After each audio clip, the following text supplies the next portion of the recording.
Good morning, everybody.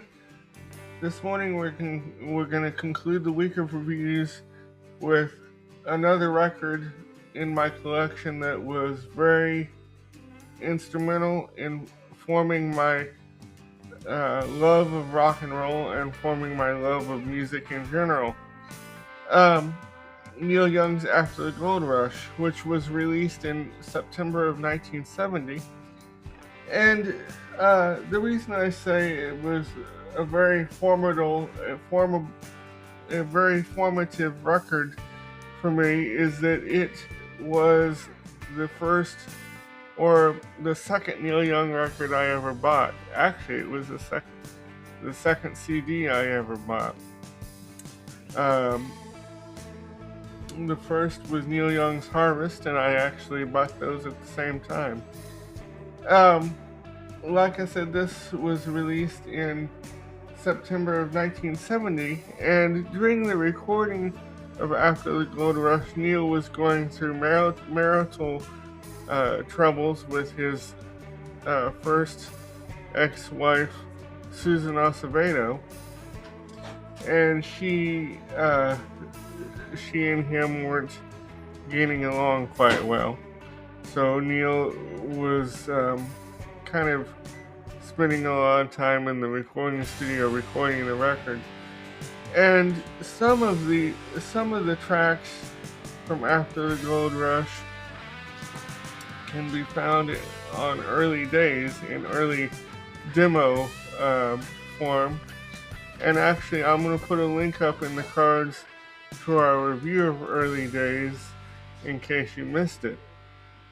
There is not a bad song on the record. Among my favorites are actually the whole record is my favorite. I'm not even gonna list the numbers. This record is made up of solo performances and performances with a reconstituted version with a reconstituted version of Crazy Horse, which adds in Nils Lofgren on piano. Now, Neil and Nils first met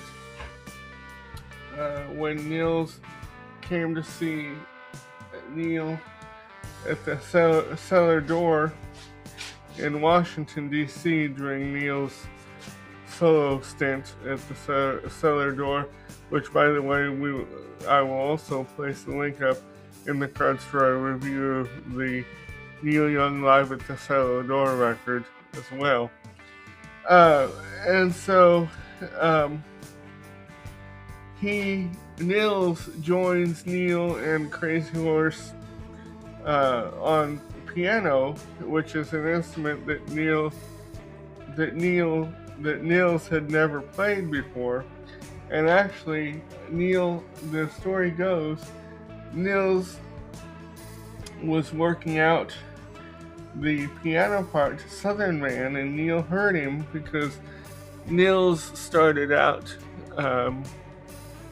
as an accordion player, and so Nils was kind of playing accordion parts on the piano, the oompa parts, and Neil thought it was perfect for a Southern Man, so he so that became the part.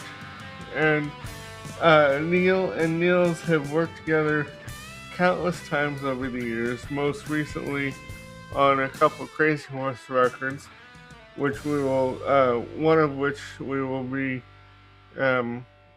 reviewing sometime soon down the road. And like I said, some of the sessions for After the Gold Rush can be found on the Crazy Horse record Early Days. among those, an early version of Helpless that was recorded, I think, for After the Gold Rush. And actually, I think I stated this in our review of Early Days. Uh, the engineer had forgotten to push record, but I think maybe they found a take of it, and so that's um, why it was released on Early Days. And another song that made it to After the Gold Rush that is also on Early Days is Birds, in kind of a full band, version. It's 32 seconds long, and actually it was released as a B-side to I can't remember what single, but it was I think it was released as a B-side to Cinnamon Girl. It's kind of a mistake if I remember right, and but of course the version on Gold Rush is just Neil at the piano, and but I like them both. And another, of course, we have the classics: "Only Love Can Break Your Heart," "Tell Me Why," "Don't Let It Bring You Down," and one of my favorites to close the record, "Cripple Creek Ferry," which "Until the Morning Comes" as well. And as a matter of fact, when I was taking audio recording engineering lessons a couple years ago, I recorded an instrumental version of "Till the Morning Comes," and kind of made it like a little EP with two other songs, which I will be reviewing at some point. So take a look for that, or watch out for that. The cover of After the Gold Rush was shot by photographer extraordinaire Joel Bernstein, and Joel was in high school at the time, or he first got his start shooting Joni Mitchell, her Carnegie Hall concert, and actually he was in high school at the time. And now Joel works with Neil as part of his archives team, helping to put the archives box sets and releases together. And so really, like I said, this record was very seminal for me in my rock and roll, upbringing. And another favorite of mine is Neil's cover of Don Gibson's "Oh Lonesome Me," which he revived in a live setting during the Electric Band tours of 07, 08, and 09. And so, but really, like I said, there's really not a bad song on the record, and I hope you'll enjoy it.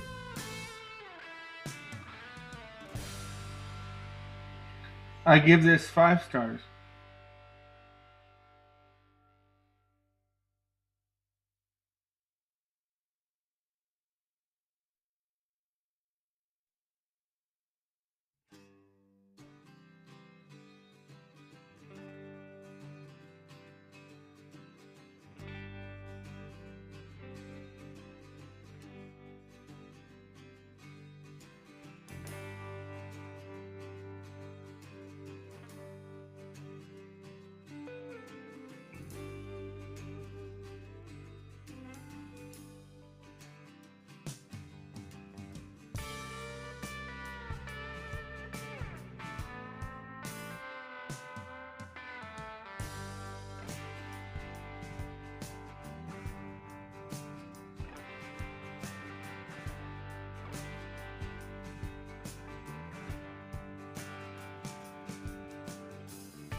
One of the singles released from after the Gold Rush was Only Love Can Break Your Heart, backed with Birds.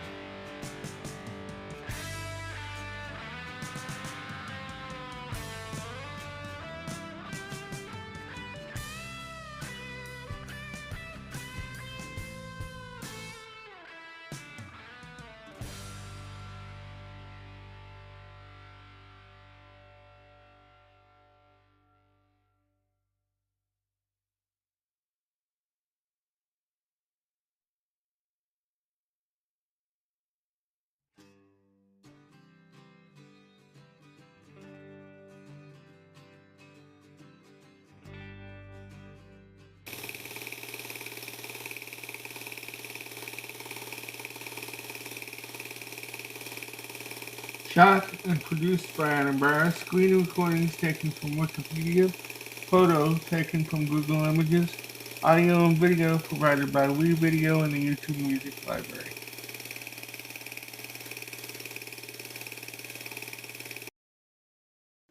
Achieved using iPicky.com.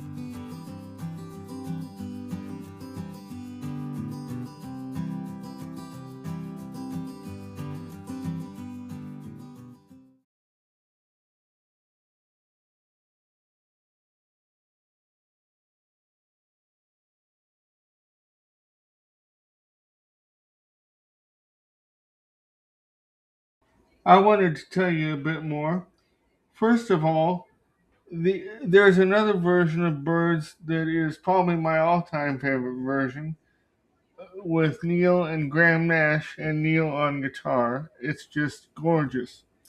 And second of all, the inspiration for the title After the Gold Rush came from a movie that Neil was going to be involved with, but didn't um, end up being in. But he did compose the soundtrack for, which became After the Gold Rush.